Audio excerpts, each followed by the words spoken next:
나는 응급실에서 일한 지 이제 20년이 넘었다. 그 세월 동안 수많은 환자를 봤다. 살아서 걸어나간 사람도 있고 내 손안에서 마지막 숨을 거둔 사람도 있다. 응급실이라는 공간은 사람들이 흔히 상상하는 것처럼 늘 드라마틱하지는 않다. 때로는 너무 조용해서 그 조용함이 더 무섭다. 하지만 내가 20년간 응급실을 지키면서 가장 자주 마주친 장면이 있다면 그것은 이것이다. 왜 이제야 오셨어요? 이 말을 나는 얼마나 많이 했는지 모른다. 환자 보호자에게. 때로는 의식이 흐릿한 환자 본인에게. 그리고 그때마다 돌아오는 대답은 거의 비슷하다. 그냥 좀 피곤한 줄만 알았어요. 소화가 안 되는 것 같아서 소화제 먹었는데 낫질 않아서요. 어깨가 결리는 줄 알고 파스 붙이고 있었어요. 바로 그 순간이 가장 가슴 아프다. 왜냐하면 그분들이 거짓말을 하는 게 아니기 때문에 실제로 그렇게 느꼈던 것이다. 그런데 그 느낌 뒤에 조용히 심장이 죽어가고 있었다. 나는 강조하고 싶다. 심근경색은 영화 속 장면처럼 오지 않는다. 영화에서는 주인공이 갑자기 가슴을 움켜쥐고 쓰러진다. 극적인 음악이 흐르고 주변 사람들이 비명을 지른다. 그런 장면이 너무 많이 반복되다 보니 사람들은 심근경색이란 반드시 그런 방식으로 온다고 믿게 되었다. 하지만 현실은 다르다. 심근경색 환자의 상당수는 처음에 흉통조차 느끼지 않는다.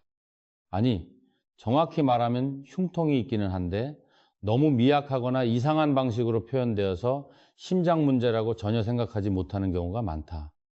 소화가 안 되는 것 같은 느낌, 명치 부위가 묵직한 느낌, 뭔가 가슴이 답답한 느낌, 이것이 심근경색의 첫 번째 신호일 수 있다. 나는 지금도 잊지 못하는 환자가 있다. 50대 초반의 남성이었다. 건강검진에서 별다른 이상 소견도 없었고 본인 스스로도 건강하다고 자신했던 분이었다. 그분이 응급실에 오기 전 3일 동안 어떤 생활을 했는지 나중에 가족에게 들었다. 첫째 날 왼쪽 어깨가 뻐근하다고 했다. 운동을 좀 많이 했나 보다. 파스 붙이면 낫겠지 하고 넘겼다. 둘째 날 밥을 먹고 나서 속이 더부룩하고 가슴이 답답했다. 소화제를 2알 먹고 잠들었다. 셋째 날 새벽 식은땀을 흘리며 잠에서 깼다. 숨이 좀 가쁘고 가슴이 눌리는 느낌이 있었지만 과로 때문이라고 생각했다. 자신도 참았다. 아침이 되면 나아지겠지 싶어서. 그리고 그 아침에 그분은 의식을 잃었다. 응급실에 실려왔을 때 이미 상황은 매우 심각했다. 우리가 할 수 있는 모든 처치를 했지만 심장 근육의 상당 부분이 이미 괴사한 상태였다. 골든타임이 지난 것이다. 골든타임, 이 단어를 나는 환자와 가족들에게 수도 없이 설명했다. 심근경색은 관상동맥이 막히면서 심장 근육에 혈액이 공급되지 않아 발생한다. 혈액이 차단된 심장 근육은 시간이 지날수록 돌이킬 수 없는 손상을 입는다. 의학적으로 우리에게 주어진 시간은 통상 증상 발생 후 이 시간에서 최대 6시간 이내다. 이 시간 안에 막힌 혈관을 뚫어야 심장 근육을 살릴 수 있다. 이 시간이라는 시간이 짧게 느껴지는가? 그런데 많은 환자들이 증상이 시작된 뒤 병원에 오기까지 4시간, 6시간, 심지어 그 이상을 집에서 버틴다. 소화제를 먹으면서 파스를 붙이면서 더 아프면 병원 가야지 하면서 그 시간 동안 심장은 죽어가고 있다. 내가 이 이야기를 꺼내는 이유는 겁을 주기 위해서가 아니다. 나는 의사로서 응급실에서 그 절박한 순간들을 너무 많이 목격했기 때문에 단 한 사람이라도 더 일찍 병원 문을 두드리게 만들고 싶어서 이 이야기를 하는 것이다. 심장은 신호를 보낸다. 분명히 보낸다. 다만 우리가 그 신호를 심장의 언어로 알아듣지 못하고 있을 뿐이다. 가슴이 무겁다. 숨이 좀 차다. 등이 뻐근하다. 식은땀이 난다. 팔이 저린다. 이것들이 심장이 보내는 마지막 경고일 수 있다. 나는 여러분에게 이 신호들을 하나하나 설명할 것이다. 그리고 그 신호들이 어떤 상황에서 얼마나 위험한지도 함께 이야기할 것이다. 이 이야기가 끝났을 때 여러분이 자신의 몸이 보내는 말에 조금 더 귀를 기울이게 된다면 그것으로 충분하다. 심근경색은 갑자기 오지 않는다. 몸은 이미 오래전부터 말하고 있어. 우리가 듣지 않았을 뿐이다. 나는 응급실에서 일하면서 이상한 경험을 반복적으로 해왔다. 치과에서 보낸 환자, 정형외과에서 보낸 환자, 심지어 소화기내과에서 보낸 환자가 결국 내 앞에 앉아서 심근경색 진단을 받는 일이 생각보다 훨씬 자주 일어난다. 처음에는 나도 그런 경우를 접할 때마다 조금 놀랐다. 지금은 놀라지 않는다. 오히려 이제는 그런 환자가 오면 더 빠르게 알아챈다. 왜냐하면 그 패턴이 눈에 익었기 때문이다. 심근경색의 가장 큰 함정은 통증이 가슴에서 오지 않는다는 것이다. 정확히 말하면 가슴 통증이 있는 경우도 있다. 하지만 많은 환자들에게 통증은 전혀 예상하지 못한 곳에서 나타난다. 의학적으로 이것을 방사통이라고 부른다. 심장에서 발생한 통증 신호가 신경을 타고 엉뚱한 부위로 전달되는 현상이다. 왜 이런 일이 일어나는가? 우리 몸의 신경은 정교하게 설계되어 있지만 동시에 매우 복잡하게 얽혀 있다. 심장을 지배하는 신경과 어깨, 팔, 턱, 심지어 위장을 지배하는 신경이 척수 안에서 같은 경로를 공유하는 경우가 있다. 그러다 보니 뇌가 통증의 출처를 잘못 해석하는 일이 생긴다. 심장이 아프다는 신호를 보냈는데 뇌는 그것을 어깨가 아프다거나 치아가 아프다거나 배가 거북하다고 인식해버리는 것이다. 이것은 환자의 잘못도 의사의 잘못도 아니다. 몸이 원래 그렇게 작동하기 때문이다. 하지만 이 사실을 모르면 목숨을 잃을 수 있다. 내가 직접 경험한 사례를 이야기하겠다. 60대 초반의 여성 환자였다. 그분은 이틀 전부터 왼쪽 어깨와 팔이 아프다며 정형외과를 방문했다. 정형외과 선생님은 50견 가능성을 이야기하면서 물리치료를 권했다. 그런데 그날 밤 갑자기 식은땀이 나면서 숨이 차다고 했다.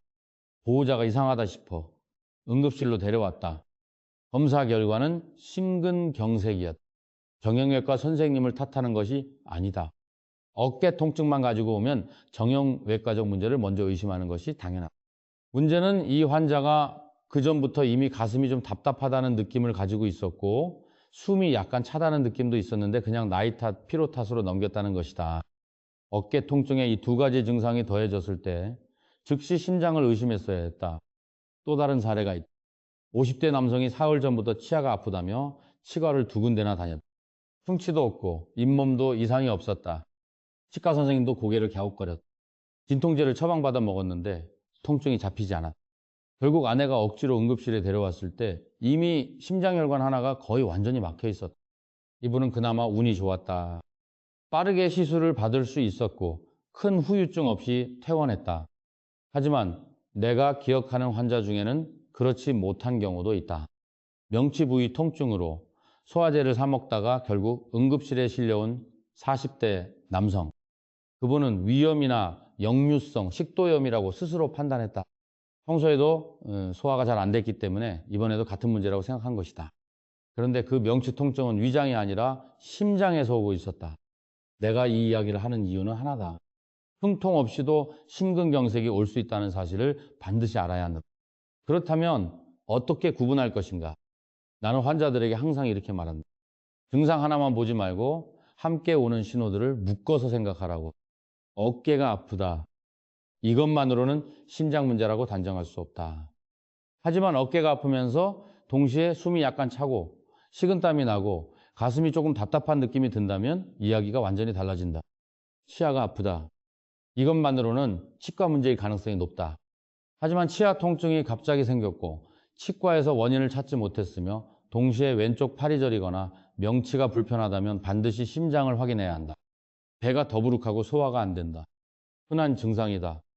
하지만 소화제를 먹어도 낫지 않고 등 쪽으로 통증이 퍼지거나 호흡이 불편하다면 위장 문제가 아닐 수 있다. 핵심은 이것이다. 평소와 다른 느낌, 설명하기 어려운 불쾌감, 그리고 2가지 이상의 증상이 동시에 나타날 때다. 나는 응급실에서 이런 말을 자주 한다. 이상하다 싶으면 그냥 오세요. 애매하면 오고 확신이 없으면 오고 그냥 뭔가 이상하다 싶으면 오라고. 응급실에 왔다가 아무 이상 없다고 하면 그게 가장 좋은 결과다. 하지만 집에서 버티다가 오면 때로는 이미 늦어 있다. 몸이 보내는 구조 신호는 언제나 명확하지 않다. 때로는 치아 사이로, 때로는 어깨 너머로, 때로는 위장 깊숙한 곳에서 들려온다. 중요한 것은 그 신호가 어디서 오든 심장이 보내는 말일 수 있다는 가능성을 절대로 배제하지 않는 것이다. 심장은 한번 잘못되면 되돌릴 수 없다. 그래서 나는 항상 조금 더 의심하고 조금 더 빨리 움직이라고 말한다. 나는 지금까지 수많은 환자를 봐왔지만 그 중에서도 가장 마음이 무거운 경우는 따로 있다. 사실 며칠 전부터 이상했어요. 이 말을 보호자에게 들을 때마다 나는 가슴이 내려앉는다. 왜냐하면 그 말은 곧 막을 수 있었던 비극이었다는 뜻이기 때문에 심장은 갑자기 멈추지 않는다. 대부분의 경우 심장은 쓰러지기 전에 반드시 신호를 보낸다. 문제는 우리가 그 신호를 알아채지 못한다는 것이다. 오늘 나는 그 신호들을 하나씩 짚어드리려고 한다. 응급실에서 20년 넘게 일하면서 내가 직접 확인한 심근경색 직전에 반복적으로 나타나는 6가지 경고 신호다. 이 신호들을 미리 알고 있다면 자신의 몸을 지킬 수 있다. 혹은 옆에 있는 가족의 생명을 살릴 수 있다. 첫 번째 신호, 가슴 통증 또는 압박감이다. 가장 대표적인 신호이지만은 생각보다 많은 사람들이 이것을 가볍게 넘긴다. 이유가 있다. 심근경색의 흉통은 날카롭게 찌르는 통증이 아닌 경우가 많기 때문이다. 오히려 가슴이 무언가에 짓눌리는 느낌, 꽉 조이는 느낌, 무겁게 내려앉는 느낌으로 표현되는 경우가 훨씬 많다. 나는 환자들에게 이렇게 물어본다. 가슴 위에 누군가 올라앉아 있는 것 같은 느낌이 드나요? 그러면 많은 분들이 고개를 끄덕인다. 바로 그 느낌이다. 이 압박감이 5분 이상 지속된다면 나는 단호하게 말하다. 지금 당장 응급실로 와야 한다. 두 번째, 신호, 식은땀이다. 운동을 하거나 더운 날씨에 흘리는 땀이 아니다. 아무것도 하지 않았는데 혹은 가만히 앉아 있는데 갑자기 등과 이마에 식은땀이 흐르는 경우를 말한다. 이 식은땀은 몸이 극도의 스트레스 상태에 놓였을 때 자율신경계가 반응하는 신호다. 심장이 제대로 혈액을 펌프질하지 못하면서 몸 전체가 비상상태에 돌입하는 것이다. 많은 환자들이 이것을 단순한 긴장이나 피로로 해석한다. 하지만 특별한 이유 없이 식은땀이 나고 동시에 다른 불편감이 있다면 절대 그냥 넘겨서는 안 된다. 세 번째, 신호, 호흡곤란이다. 숨이 차다. 숨이 좀 가쁘다. 공기가 부족한 느낌이 든다. 이 증상은 특히 평소 폐에 문제가 없던 사람에게 갑자기 나타날 때 더 위험하다. 심장이 약해지면 폐의 혈액이 제대로 순환되지 않으면서 숨이 차게 된다. 누워있을 때 더 숨이 차다면, 앉아있을 때 숨이 오히려 편하다면 이것은 심장 문제일 가능성이 매우 높다. 나는 이런 환자가 오면 반드시 심전도를 먼저 찍는다. 폐 문제인지 심장 문제인지 확인하기 위해서다. 그리고 생각보다 자주 그 결과는 심장을 가리키고 있다. 네 번째, 신호, 턱 통증 또는 치아 통증이다. 앞장에서도 이야기했지만 이것은 아무리 강조해도 지나치지 않는다. 왼쪽 턱이 갑자기 아프다. 치아가 시리거나 욱신거리는데 치과에서 원인을 찾지 못한다. 이런 경우 심장에서 오는 방사통일 수 있다.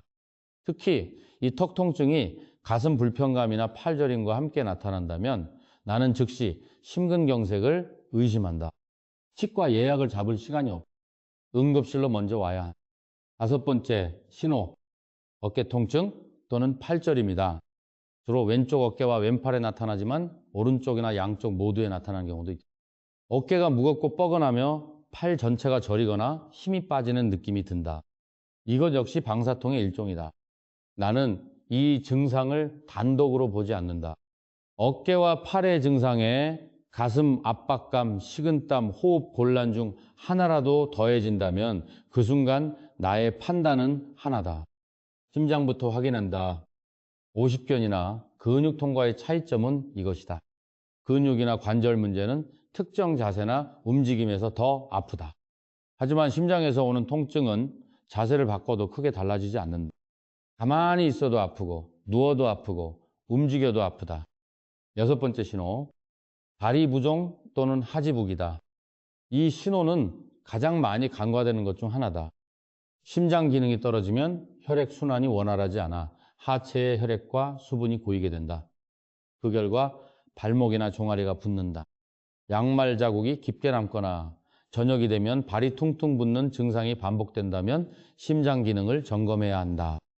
단순한 혈액순환 문제나 장시간 서 있어서 생기는 부기와 다른 점은 쉬어도 좀처럼 가라앉지 않는다는 것이다. 그리고 이 부종이 호흡 곤란이나 피로감과 함께 나타날 때 나는 즉시 심장 초음파 검사를 권한다. 나는 이 6가지 신호를 설명할 때마다 항상 한 가지를 덧붙인다. 하나의 신호만 나타났을 때도 주의해야 하지만 이 중에서 2가지 이상이 동시에 나타난다면 그것은 비상상태다. 가슴이 답답하면서 식은땀이 난다. 어깨가 아프면서 숨이 차다. 턱이 아프면서 팔이 저린다. 이런 조합이 나타날 때 나는 환자에게 한 가지만 말한다. 지금 당장 119에 전화하세요. 스스로 운전해서 오지 말라고도 꼭 말한다. 심근경색이 진행 중인 상태에서 운전은 본인과 주변 모두에게 위험하다. 구급차를 부르는 것이 맞다. 몸은 거짓말을 하지 않는다. 다만 우리가 그 말을 듣는 방법을 모를 뿐이다. 이 6가지 신호를 기억해 두는 것만으로도 당신의 심장은 훨씬 더 안전해질 수 있다. 의사도 실수를 한다. 이 말을 하기가 쉽지 않다. 하지만 나는 이것을 솔직하게 말해야 한다고 생각한다. 왜냐하면 내가 겪은 실수들이 지금의 나를 만들었기 때문에. 그리고 그 실수들이 결국 더 많은 환자를 살리는 방향으로 이어졌다고 믿기 때문이다. 응급실에서 일하다 보면 모든 케이스가 교과서대로 오지 않는다는 것을 몸으로 배우게 된다. 특히 심근경색은 그렇다. 나는 지금도 밤에 문득 떠오르는 얼굴들이 있다. 그 환자들이 내게 가르쳐준 것들을 오늘 이야기하려고 한다. 첫 번째로 기억하는 환자는 20대 후반의 여성이었다. 응급실에 들어왔을 때 그분은 심하게 구역질을 하고 있었고 맥박이 굉장히 빠른 상태였고 얼굴이 창백했고 손발이 차가웠다. 나는 처음에 위장관 문제를 먼저 떠올렸다. 젊은 여성이고 가슴 통증을 직접적으로 호소하지 않았기 때문에. 구토와 빠른 맥박 이 2가지만 보면 탈수나 위장염을 의심하는 것이 자연스럽다. 나는 수액을 준비하라고 지시하면서 추가 문진을 시작했다. 그런데 불과 몇 분 뒤였다. 그분이 갑자기 의식을 잃었다. 모니터에서 경보음이 울렸다. 심실세동이었다. 심장이 제대로 된 박동을 잃고 불규칙하게 떨기만 하는 상태, 즉각적인 전기 충격 없이는 살릴 수 없는 상황이었다. 우리는 즉시 심폐소생술을 시작했고 제세동기를 가져왔다. 다행히 몇 차례 시도 끝에 심장 박동이 돌아왔다. 나중에 확인한 진단은 갑상선 기능 항진증으로 인한 심근 손상이었다. 이 환자는 기저질환으로 갑상선 문제를 가지고 있었는데 그것이 심장에까지 영향을 미치고 있었던 것이다. 젊은 나이였기 때문에 나를 포함한 우리 팀 모두가 심장 문제를 후순위로 두고 있었다. 그날 이후 나는 달라졌다. 나이가 젊다는 이유로, 여성이라는 이유로 심장 문제를 배제하지 않는. 맥박이 비정상적으로 빠르거나 의식이 흐릿해지거나 식은땀과 구토가 동반된다면 나이와 성별에 관계없이 심전도부터 찍는다. 이것이 그 환자가 내게 남긴 가장 중요한 교훈이다. 두 번째로 잊지 못하는 환자는 70대 남성이었다. 보호자가 데려왔을 때 환자는 그냥 많이 피곤하다고만 했다. 걷기가 힘들고 며칠 전부터 기운이 없다는 것이었다. 흉통도 없었고 호흡곤란도 뚜렷하지 않았다. 식욕이 좀 떨어진 것 같다고 했다. 보호자는 연세가 많으시니 그냥 노안 아니냐고 물었다. 나는 그 말을 흘려듣지 않았다. 뭔가 이상했다. 피로감이 갑자기 심해진 것, 기력이 급격히 떨어진 것, 이것만으로도 나는 심전도를 찍어봐야 한다고 판단했다. 결과를 보고 나는 숨을 멈췄다.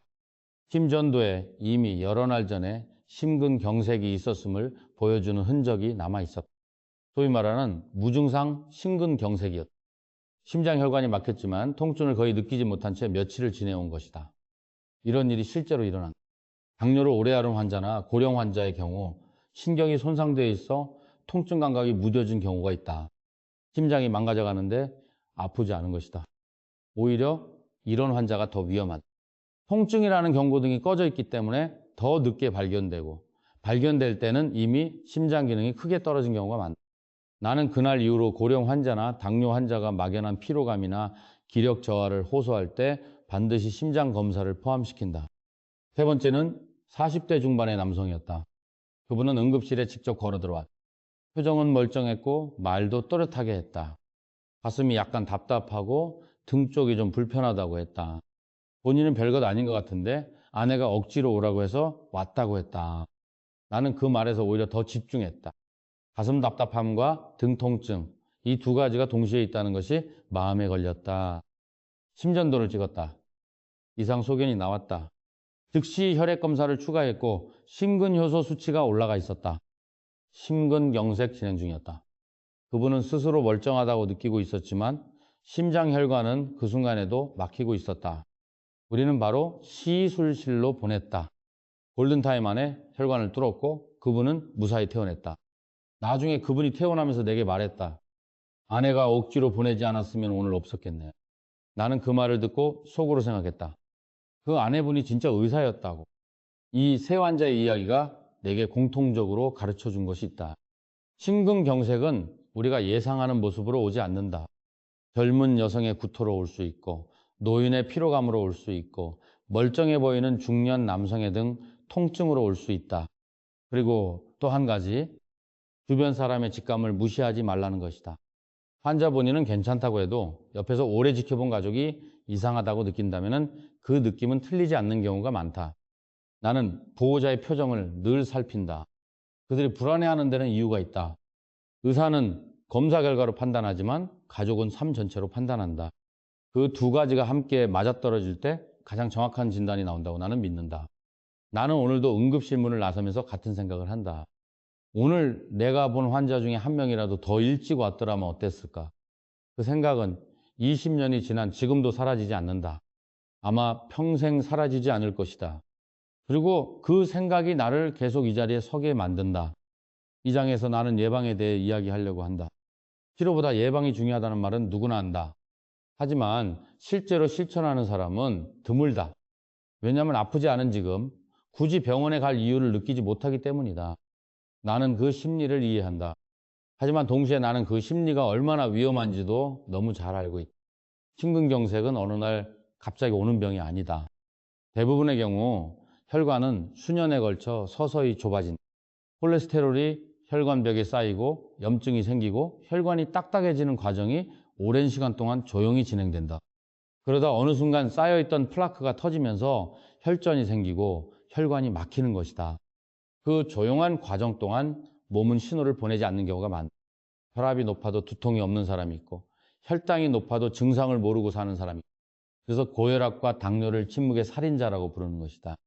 내가 응급실에서 만나는 심근경색 환자들의 상당수는 자신이 고혈압인지 혈당이 높은지조차 몰랐던 경우다.